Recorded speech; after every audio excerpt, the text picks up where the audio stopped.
And now, you're tuned in to RBLR, the home of Tampa Bay's Reveler Sports. Ahoy, Buccaneers fans! Welcome to another electrifying episode of RBLR Bucks. I'm Usab, your co-host, and we are riding high after an absolute banger of a win against the Raiders. It was a fight, but this week it's going to hit a little different.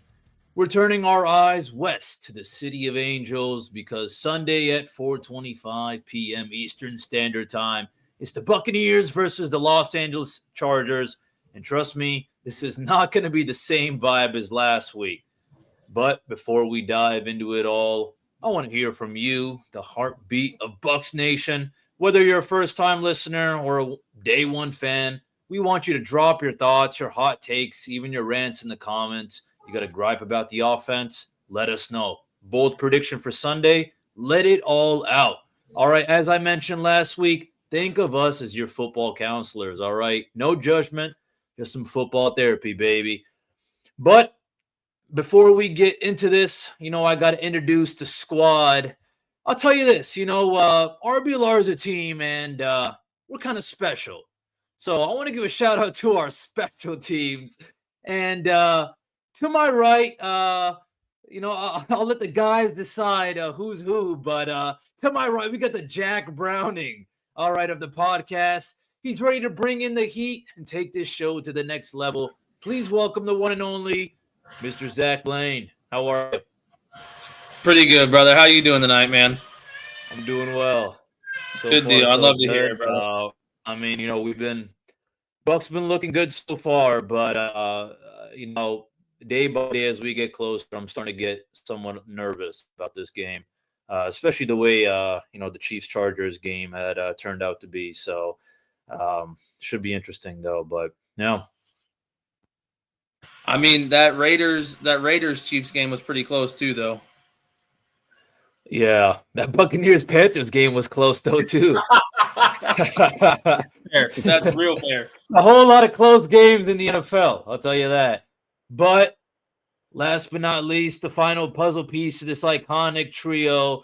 I guess he is the Chase McLaughlin of this podcast, and I guess I'll be Evan Deckers.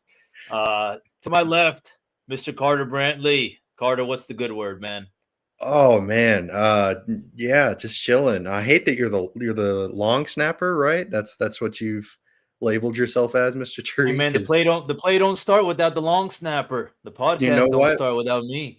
That's Yeah, a I great like way of that. looking at it. I like that. yeah. I like Musab. that too. That's a good I just way thought of about looking that at on the spot, but it. There you go. Yeah, I mean, like you said, the Bucks and the Raiders had a little game this past weekend. The Bucks came out on top, 28-13. So it's exciting stuff. The Bucks are in first place in the NFC South. I mean, my goodness, we'll talk about that a little bit as the show progresses. But before we get into it, if you're new with us and if you haven't tuned in before, definitely hit that like and subscribe button if you like what you hear, or if you want to continue liking what you're hearing, because we're coming out with new episodes every week, even through the off season. I know we're in the middle of the regular season. Who cares about the off season? But yeah, definitely hit that like and subscribe button. We'd really appreciate it. But before we get into the actual Raiders game itself, I would like to say that the Bucks are in the first place, the NFC South. The Falcons took that L this past weekend. They played the Vikings. Sam Darnold lit them up. It was fantastic to watch. So, got to keep our listeners informed because Bucks games are important, but right now, so are Falcons games. They're almost just as important as the Bucks games. So that was a little news tidbit to throw in. But this 13-point, game that they allowed to the Raiders, I mean, that's a pretty solid performance from this defense. I wanted to hear y'all's thoughts on the Bucks defensive performance, how much stock you put into it, because they were facing Aiden O'Connell and then Desmond Ridder. Mr. Tariq, I'll start with you, man. What were your thoughts on this Bucks defensive performance? Were you impressed? yeah, I was impressed. I mean, was it perfect? Of course not. I feel like, especially for the middle part of the game. I mean, I feel like it just kind of got very bland. We had just a bunch of kind of ups and downs. We had a couple of good plays, but I mean, just a lot of missed tackling. I feel like Jacoby Myers got a couple of good plays in just because of that. So I mean, I feel like, we can always do better, but I mean, the defense stepped it up big time, especially towards the end when it mattered the most. I feel like that's something, we always think about, oh, well, the Buccaneers always start out so hot and then somehow, they find a way to kind of, shit the bed towards the end of the game. So, that was really nice to see though. And I mean, overall, I think it's a whole team effort. And yeah, I'll leave it at that though. So yeah, I would say I'm impressed. I'm happy with, what I saw. Yeah, I mean, like you mentioned at the beginning of the show, there are a lot of close games in the NFL. There aren't really, it's the salary cap league, so there's not going to be any, blowouts. It's not Alabama against USF or anything like that. Sorry, I'm wearing a USF shirt. Go Bulls! Please don't hate me. But no, yeah, there aren't going to be too many blowouts. So for a defense, even against the Raiders, even against Aiden O'Connell and Brock Bowers, because Brock Bowers is an elite tight end, and they held him down. So yeah, I'm with you. It was a nice performance, but yeah, the missed tackles, they've been an issue all year. They're one of the worst graded teams according to PFF based on tackling. So it's not really a surprise to see them continue to struggle in that area, even against the Raiders, because they just, they just don't have. They had Levante David and like who else do they have at linebacker? It's just been a tough year for that group. But Mr. Blaine, how about you, man? You're usually the half glass empty kind of guy when it comes to the defense. So lay it on us. Tell us why we shouldn't believe anything. Did we really stop Brock Bowers, or did they just not really throw him the ball that often? Well, they didn't throw him the ball that often because he was getting covered well. Right, for a reason, yeah. Yeah, sure. We'll call it that. I mean, who else? Because Jacoby Myers is their other wide receiver. He's fine. But, like, Brock Bowers is getting the ball, like, force-fed to him throughout the year. He's been and so I agree. I agree 100%. And I do think that the scheme had something to do with it. But I think he had, one target? Or it may have just been one catch in the first half.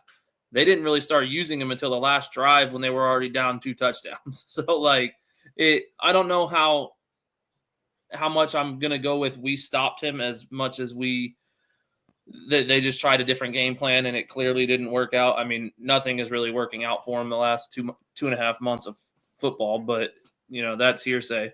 I'm cautionally optimistic about the defense because we also lost Antoine Winfield for it looks like multiple weeks. So it's hard for me to be positive. I know that Antoine Winfield hasn't had his greatest season so far, but he is still the best safety we have on the team. Yeah, he's a team captain. Yeah. So that's going to hurt. Merriweather played a very good game, and I actually thoroughly enjoyed watching him. Yeah. It almost makes me feel like he should have been our second safety from the beginning, but you didn't hear that from me. Okay. But no, Merriweather has looked impressive, and I think that it's going to be interesting to see how we try to replace him at the next couple of games with all the injuries we have. Before we could have been like, oh, you move somebody over, put somebody else in, we're good. Now I don't even know another safety that can go back there other than Izzian because he's technically played safety before. Right. I mean, I think a big guy that's had a great season, honestly, so far, Tyke Smith. He'll probably have Smith. Yeah, that's true. I don't know why. I guess because he's been playing more slot. Yeah, for sure. They move him around so much. It's hard to really call him a safety exclusively. But unfortunately, like you said, it's been a year of injuries for everyone, it seems like, in the NFL, really, but especially for this Bucs secondary. I mean, Mike Edwards and Whitehead are injured, and they've experienced, it's been rough. A lot of time spent on the injured list, a lot of monitoring the injury reports, and that's never a fun thing. But going back to the Brock Bowers thing, man, I don't know. Yeah, I was about to say something too. I feel like, how do you not utilize someone like that who had a great game last week? And then, this guy's, like a Lamborghini in a trailer park home. You know what I'm saying? Yeah. So, you see that picture? Right. And correct me if I'm wrong. I'm pretty sure that Tyke Smith interception was that not on Brock Bowers, or was that? I think it was the other tight end. Myers. It was Mayer. Oh, okay, Myers. Yeah. Okay. Because I was about to say, that was a lockdown. That was some lockdown D by Tyke Smith. That was such a bad look. Great interception. That ball was thrown right to him. Like it was like he was running the route, and that was such a bad throw. But isn't that what you're supposed to do in coverage? Is run the route? But yes, but also like. I feel you though. I do get what you're saying. I'm trying to think of a way to explain it because yes, if I say he's running the route for him, that's really good coverage. For sure. But I get what you're saying. It was good coverage, but the ball was thrown behind 3 feet away from the receiver, the tight end. It was just such an ugly throw. I love it. I was so happy about it, and for sure, really bailed him out. Did a great season so far, but it was just watching all those quarterbacks throw the football was terrifying. Yeah, all three of them. It could be rough to watch at some points in the game. But speaking of the offense, I know we kind of hinted at Baker Mayfield's kind of rough performance. He even said himself after the game, he owned it, and credit to Baker. Every time he plays poorly, he's never making excuses. Like, he's up there taking full ownership, which, more power to him. And he even said, like, I was the worst player offensively this past game, which I don't know if I'd go that far. That's kind of harsh, but I do understand where he's coming from. You're the team captain, you're the quarterback, you have to bear the responsibility because you're supposed to be a leader. And he seems to do a great job of that. Even though he threw a couple of interceptions, one of them was kind of rough. The other one was a little bit more excusable. So yeah, it was a bit of a rough game for Baker, but fortunately, while Bucky Irving, he's had a great season, one of the best running backs in football, the best rookie running back in football. He went down with an injury, unfortunately, early on in the game, but Rachaad White stepped up, came through big time. He had a great game. He had a couple of touchdowns, a receiving one and a rushing one.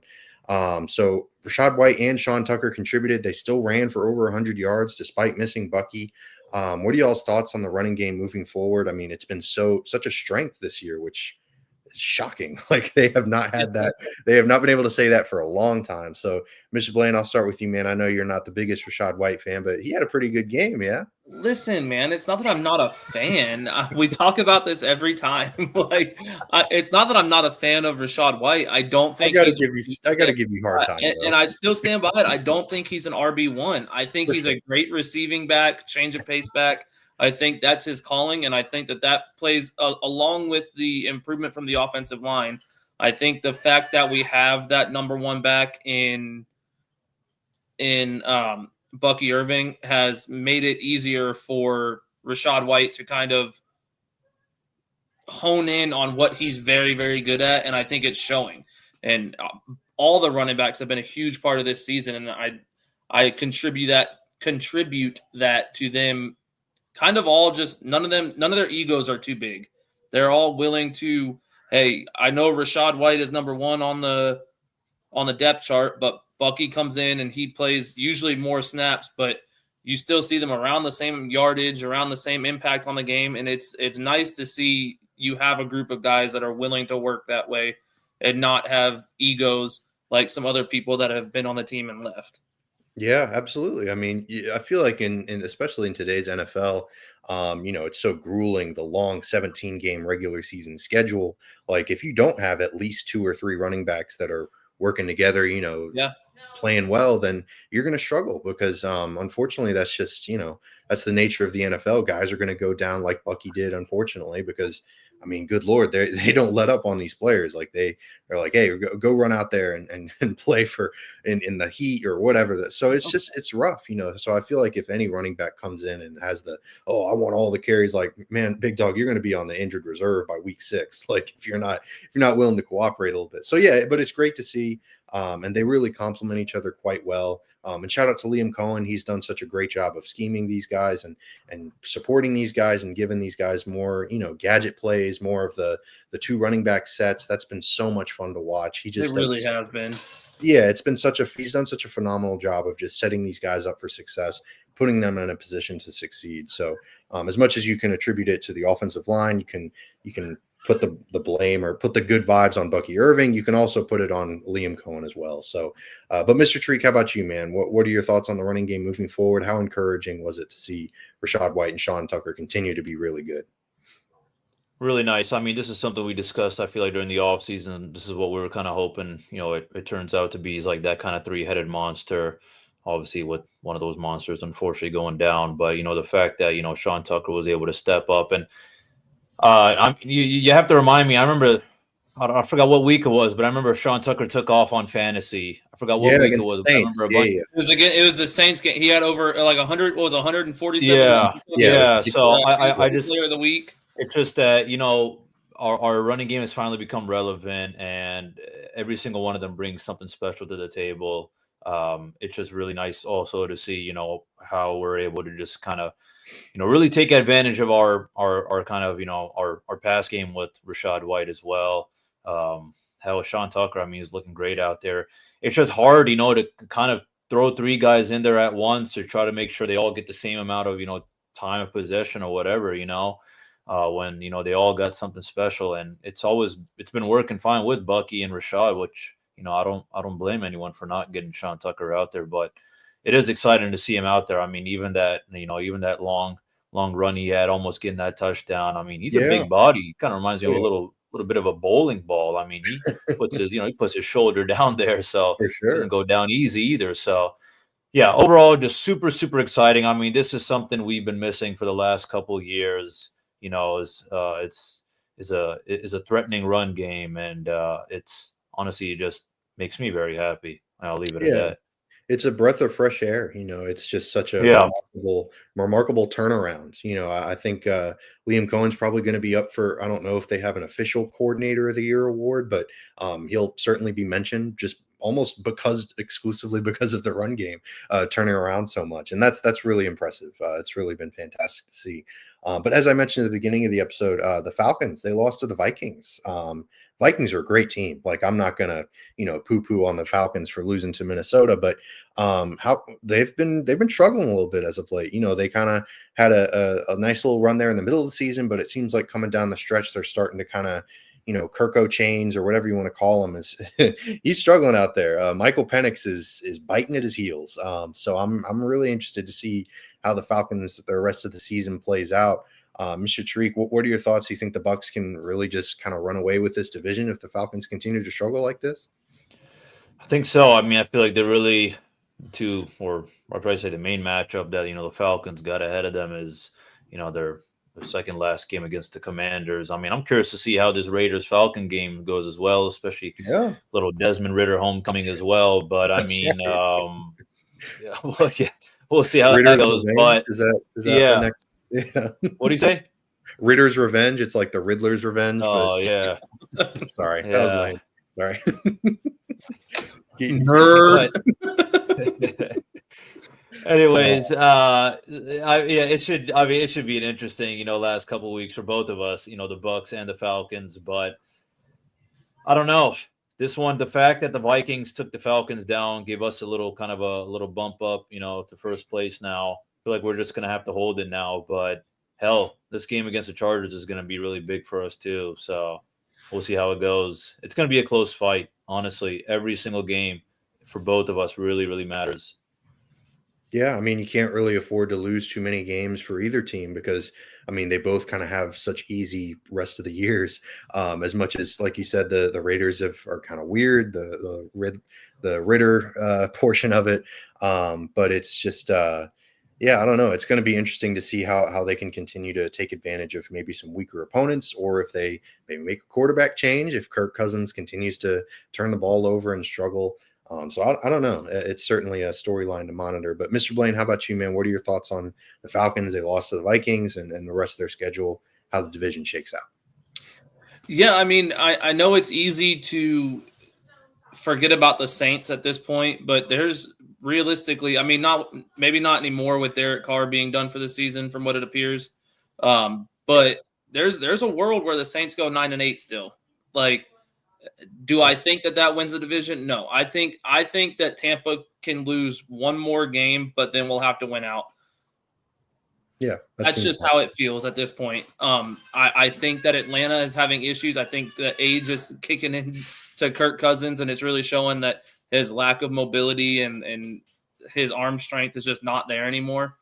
So it's going to be interesting to see how soon they put Penix in, because I don't think if you're in the heat of a playoff race, because there's still a playoff team, could be a playoff team at this point. Like, it's one game. You're not going to go to a rookie in that situation, even if Cousins is struggling. Right. He's the big-time quarterback. He's got the contract. He's got the years. He's got the playoff experience. Mm-hmm. So you've got all this going for him. But realistically, I think Penix is a better player skill set wise, or not skill set wise. Let me rephrase that. He's a better attribute wise player. Like, he's got all the skills to be really good. He's just not there yet. I get you. So it's going to be hard for me to say they're going to put Penix in at any point unless they lose 3 more games and Tampa wins the next 3. Then I think we see Penix. I think we're going to see Atlanta struggle with Cousins, especially this week, because I don't know how good this game is going to go for the Bucs, but I think Atlanta has a chance to win. So if they win, then it's going to be like they're back in first. So it's a weird division. It gives me anxiety and heartburn. Oh, goodness. It's such a weird division, man.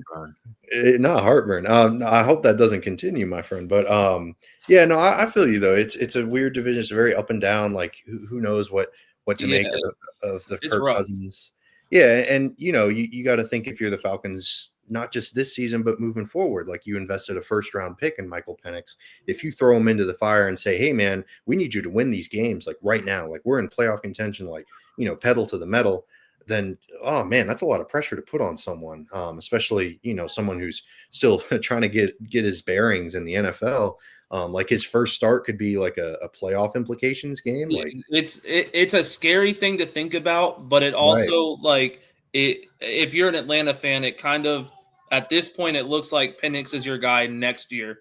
And I don't think that anyone was expecting it to be that quick.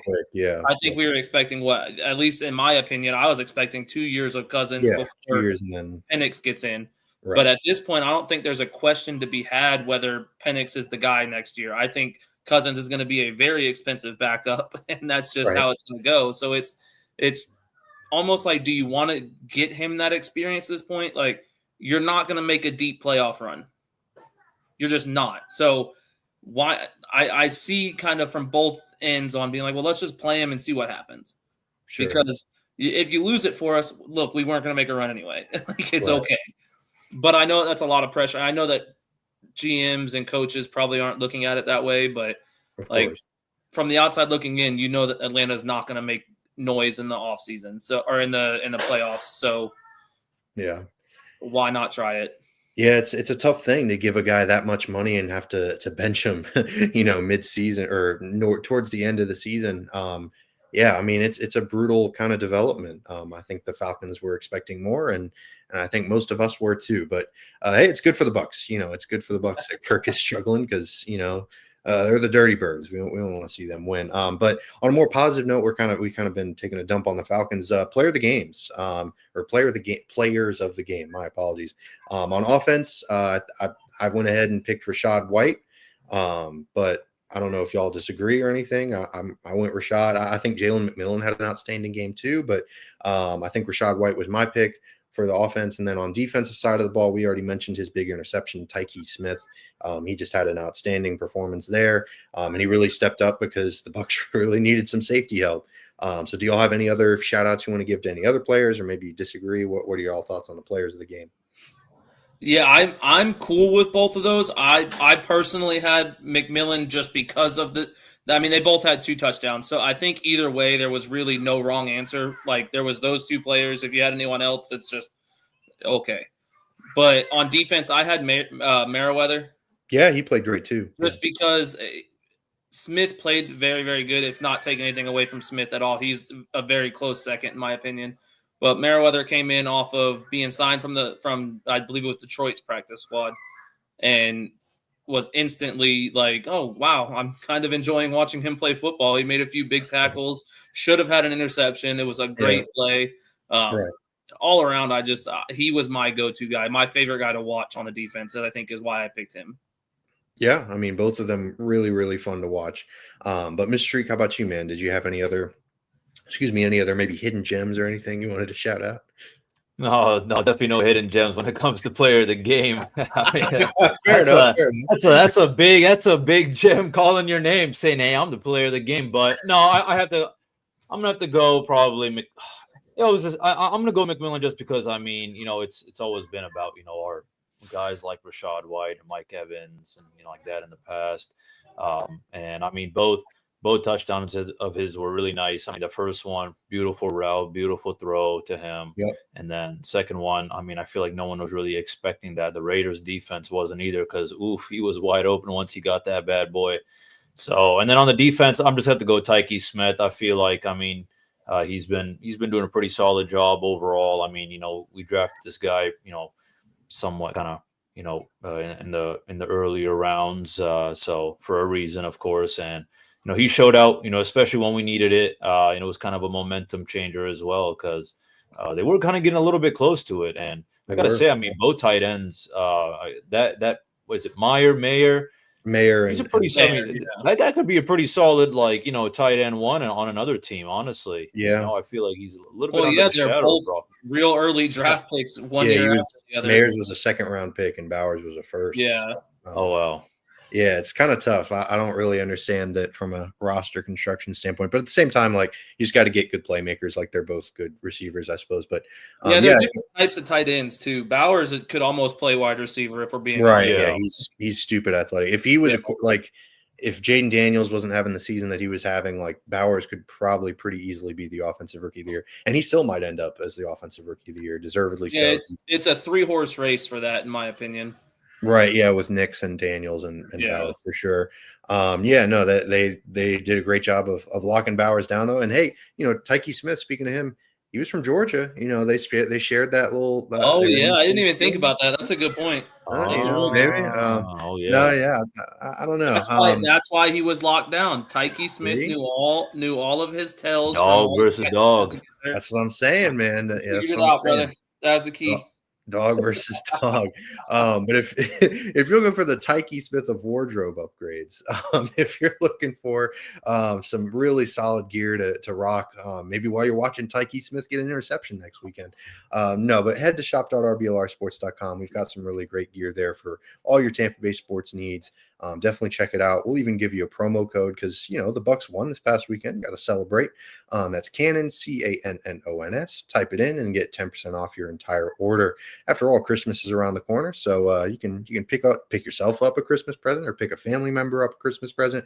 We'd really appreciate it. But moving on to the second half of our episode, they got the Chargers this week. Like we've said before, Chargers are tough, man. The Chargers are a really good team. And we could talk about Justin Herbert, and I know that Justin Herbert can be a bit of a polarizing. Well, I don't want to say polarizing, but some people seem to hate him, some people seem to love him. I just think he's really good. Like, I don't necessarily think he's the best or anything, but he's up there. So what are y'all's opinions on Justin Herbert? Like, is he top 5? Is he top 10? Where do you kind of put him in the upper echelon of quarterbacks? Mr. Tariq, I'll start with you, man. What are your thoughts on Justin Herbert? Oh man, I've never been super huge about the guy, but I've never had any reason to hate the guy either. Right. No, for sure. Yeah, good guy. I mean, the guy can, the kid can sling it. I mean, I always root for these younger quarterbacks. I always wish them all the best, of course, because it ain't easy to adjust to the NFL as well. But, sheesh, man. I mean, I don't really think much about kind of ranking wise. I guess you could maybe sprinkle him in the top 10. Yeah. Yeah, I'll probably just say sprinkle him in. I mean, because once you go top 5, then we're like, all right, this guy's the real deal. You know what I'm saying? This is kind of a firm, like, all right, this guy's a game changer or something. But I just feel like, maybe if he, had more weapons or something like that, he would maybe stand out more to others. Right. But good point. The guy's got a bright future, I think. Yeah, I mean, Lad McConkey is really good, but other than that, it gets real thin. Quentin Johnson was supposed to be kind of the guy, and he has unfortunately struggled with drops and all that. But hopefully, he can turn it around. But like you said, he can be a difference maker at some points.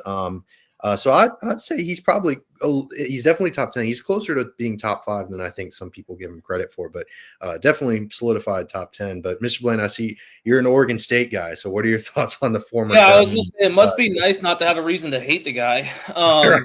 He wrecked us all the time, and it sucked. But I will give it to him. I don't know that I can put him top 5 yet, but I agree wholeheartedly with what you said, where he's definitely top 10. And he's closer to top 5. So I'd put him top 8. A random number. I'd put him top 8. For sure.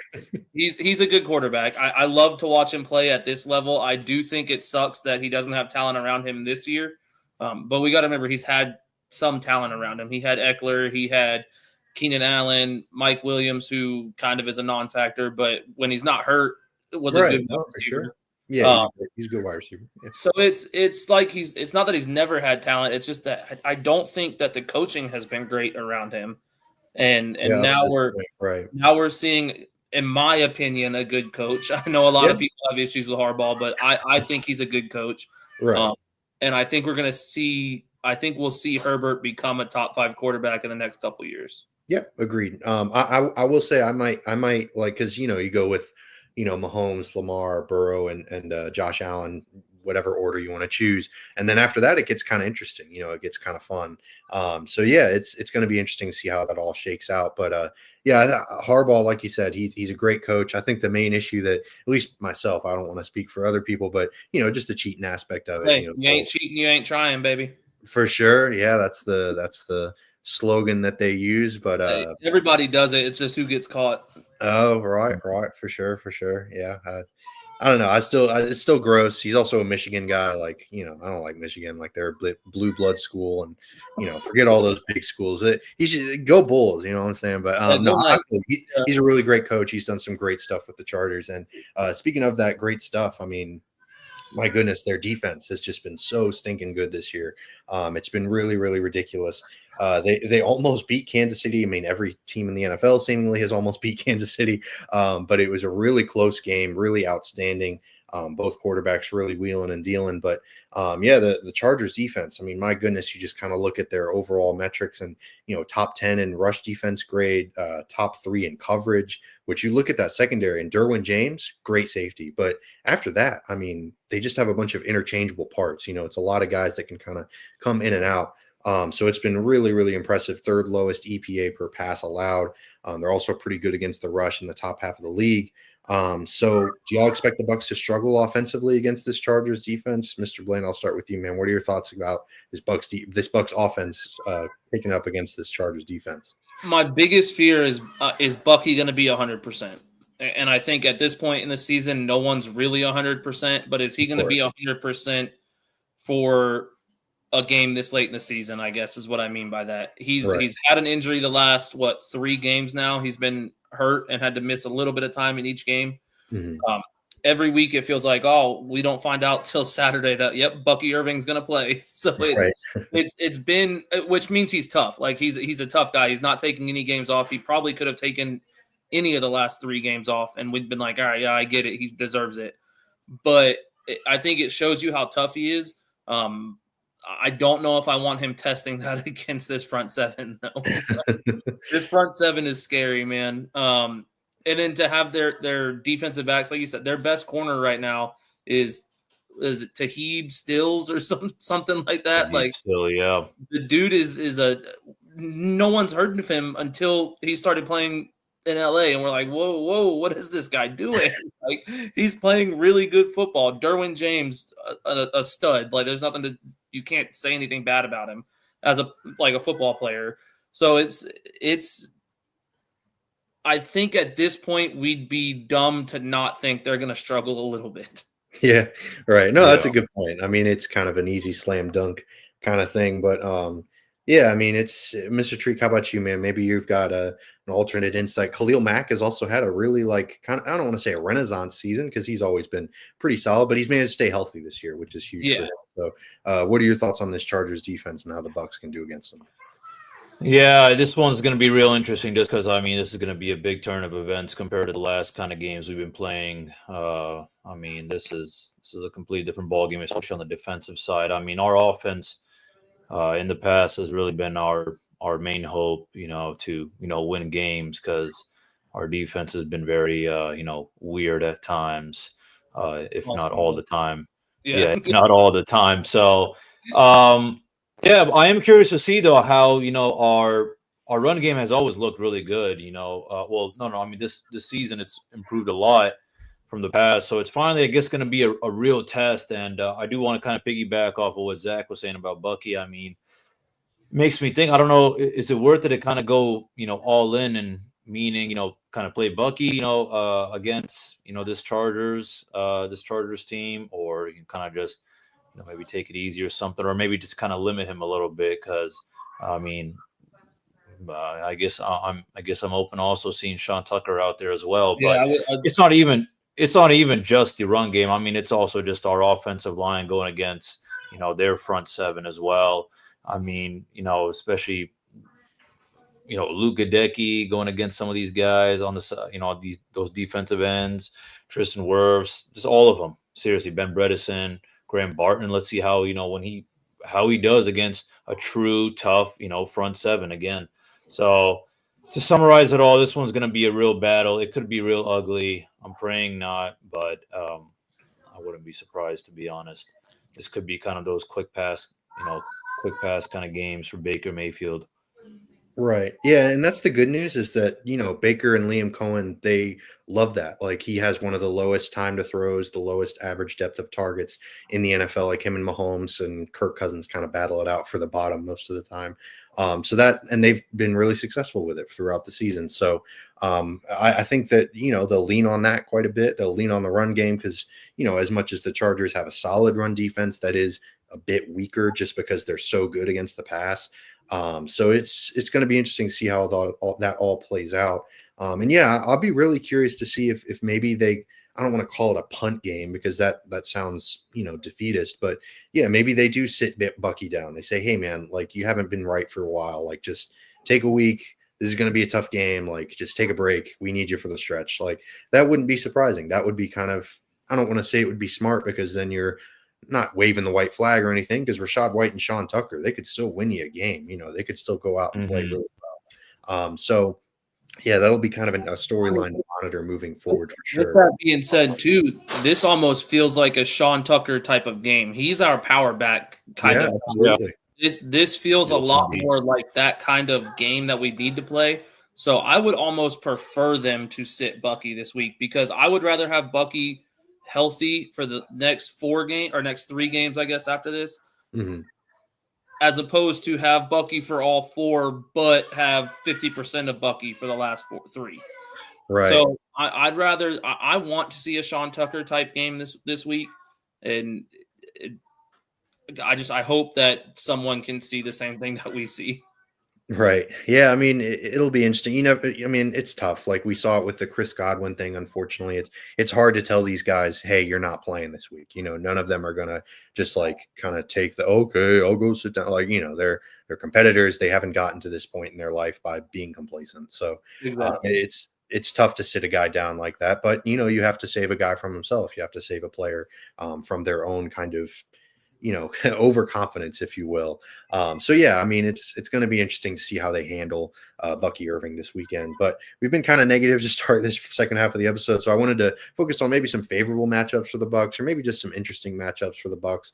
Either side of the ball works. I'll kick things off. I think Mike Evans could have a big day because as much as the Chargers secondary has been really good, they haven't faced Mike Evans. I love Mike. I think he's just been kind of petering along, kind of getting his feet wet and getting back into the groove of things. I know that 1,000 yards is probably out of reach, unfortunately, for him. He just missed 127 yards a game, boys. Oh man. Right, that's got to start this week. But Mike has been, he's been kind of just slowly but surely settling into this offense again. And Jalen McMillan too. Like he had a great game, obviously, this past weekend. Maybe him and Baker kind of establish even more of a connection moving forward. So that's kind of my pro matchup for the Bucks. But Mr. Blaine, how about you, man? What are some matchups that you're going to monitor this weekend against the Chargers? I'm struggling to find positive ones. Okay. And I'm not trying to be negative. I have tried being positive more this season, and it's been really hard. Right now, my biggest thing is Baker against the zone, and LA has played very good zone this year, and Baker has seemed to struggle at differentiating the zones. And oh God, it hurts to say that so much. Oh man, I can tell you're struggling. It's hard, but he's having issues against the zone this year, and it's hard to see that not happen again this week. So I think that's going to be an important matchup to watch. If Baker can go and throw no interceptions, I think we have a legitimate shot at this game. But after watching, especially the bad pick downfield, which again I think had to do with the offensive line just as much as him, but I won't go there. But yeah, I think that's going to be a big key is if he can pick apart the zones and not get tricked into throwing interceptions. I think that we have a solid shot. Yeah, I mean, if he doesn't throw a pick, like the Bucks might win this game. I don't think that's super controversial or anything. But Mr. Treek, how about you, man? What are your thoughts on this? On these some matchups between these two teams? Well, I mean, I kind of have to agree with the Zach on how many positive or favorable matchups we really have in this game compared to ones that are concerning. But if anything, I would probably go, our D line versus their offensive line, specifically our pass rush game. I mean, we were talking about it right now with Baker Mayfield. Sometimes, just not being, the Baker we know. And I feel like it's just because the pressure and all that, and sometimes you end up holding it too long. And I mean that 2nd and 1, that's what it was right before the end of the first half. That was just super ugly. But what I'm hoping for is, we're able to do something like that. I mean, because as much as I'm, trying to get as many points as possible, we got to stop Justin Herbert as much as, to the best of our ability. And we got to disrupt the pass game, as much as possible. I mean, this is kind of the same thing with, the Raiders situation. All eyes are on Brock Bowers. Now, in this case, I feel like all eyes are really on Ladd McConkey. So minus him, I mean, we focus on that. And, and I'm also just seeing just overall how the run game is. I feel like they don't really exactly have a true, RB1. I don't know. Tell me how you all feel about that, but it's just more kind of disrupting their pass game. Yeah, I mean, J.K. Dobbins is sort of the RB1, but he's had so many injury issues. It's just been kind of tough to see. But yeah, I love the pass rush inclusion, especially on the interior. I think that Vita Vea and Kalijah Cansey against that interior Chargers offensive line, because they got Slater and Alt as sort of the bookends. They kind of remind you of the Bucs a little bit in that regard, because they're both really, really good. Like Slater and Alt aren't really going to give you too much, but that interior might be a little bit more leaky, especially if they have to deal with Vita Vea and Kalijah Cansey. So it'll be interesting to see how that progresses, especially because Herbert, he's dealing with, everyone's dealing with injuries, but he's got his own little ankle injury. So, maybe his mobility is a little limited. So maybe if Vita Vea is coming after him, like he's not able to escape the pocket as much as he normally would be. So that was something that I wanted to kind of talk about a little bit for sure. But before we get into the end of this episode, we got a couple of segments. If you've listened before, you know what's coming. We've got some over-unders. And Mr. Tariq, I believe it is your turn for the over-unders. So give them to us, my man. What you got? Absolutely. We'll start off with over under 1.5 passing touchdowns by Baker Mayfield. What are we doing, Zach? We thinking over? I'm going over. I think he throws 2. Okay. All right. Okay. I'll also go over. I think he has a solid game. I'm not going to go like crazy and say he has 3 or 4, but I think 2 is manageable. Like we said before, whether he throws any interceptions, whether he has any turnovers, different story. I also think there might be one of those. Right. Yeah. So that's kind of the tough thing. But yeah, I think he'll hopefully get his. He'll hopefully get some touchdowns in there, and I think 2 is a manageable number for him for sure.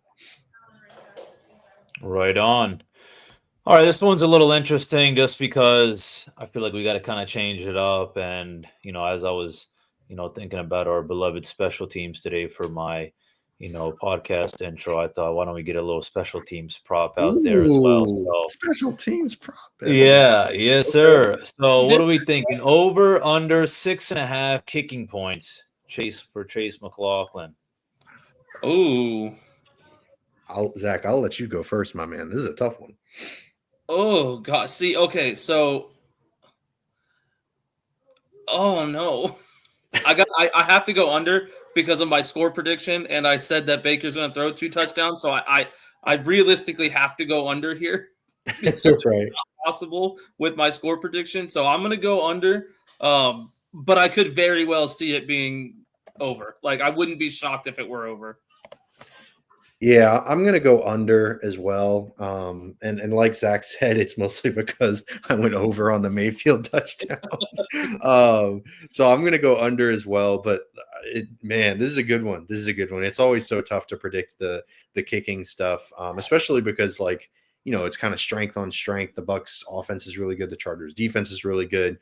On the other side of the ball, I don't want to say weakness on weakness, but it's kind of the weaker 2 sides. So there could be a lot of field goals in this game. You never know. But I'm going to go under. That's just my gut reaction. Like I think the Bucs are going to take advantage of what little red zone opportunities they may get. So I'm going to go under on the kicker points.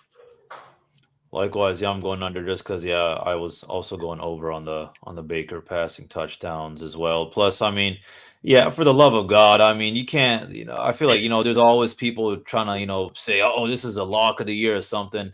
No way in hell can anyone predict, how many, kicking points is one going to get, just because, anything can happen. So I figured, just make it a little bit spicy, make it a little bit fun just because I feel like we're always doing those, typical passing, rushing, and all that. So, plus, shout out to our special teams as well. Absolutely. I love it.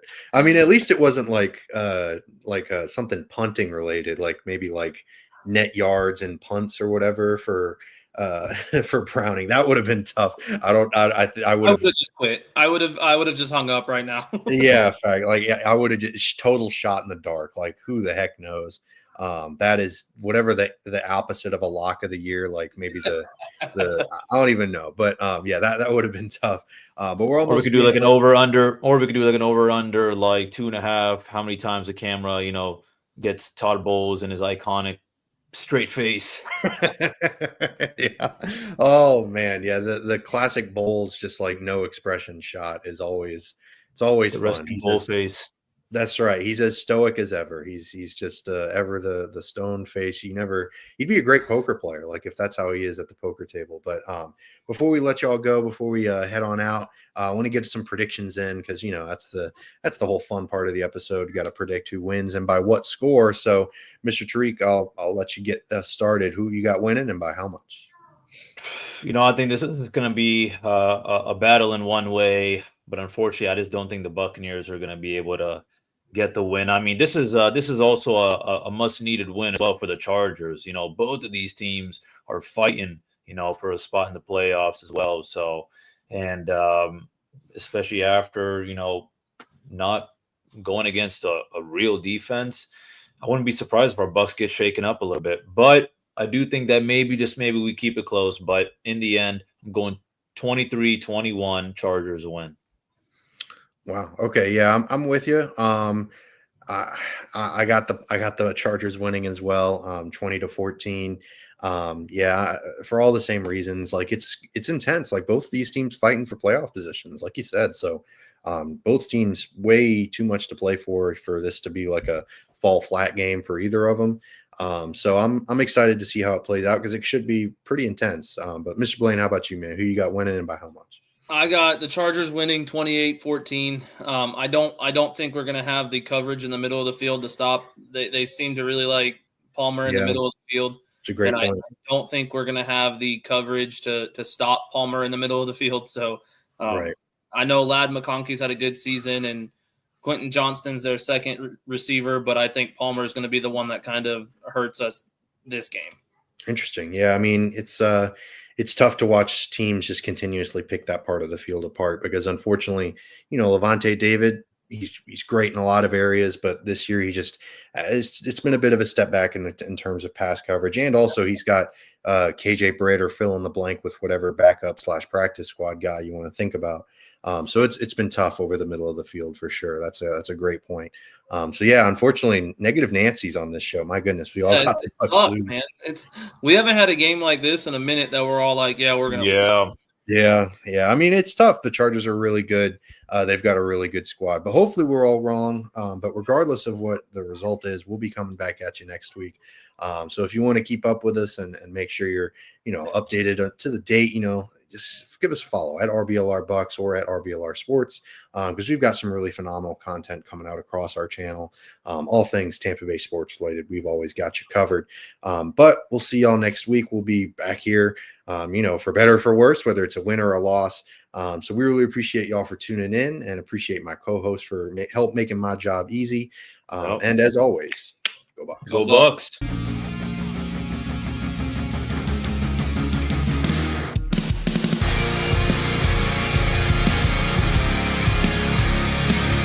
Thank you for tuning into this presentation by RBLR Sports. On your way out of the stadium, please remember to like and subscribe.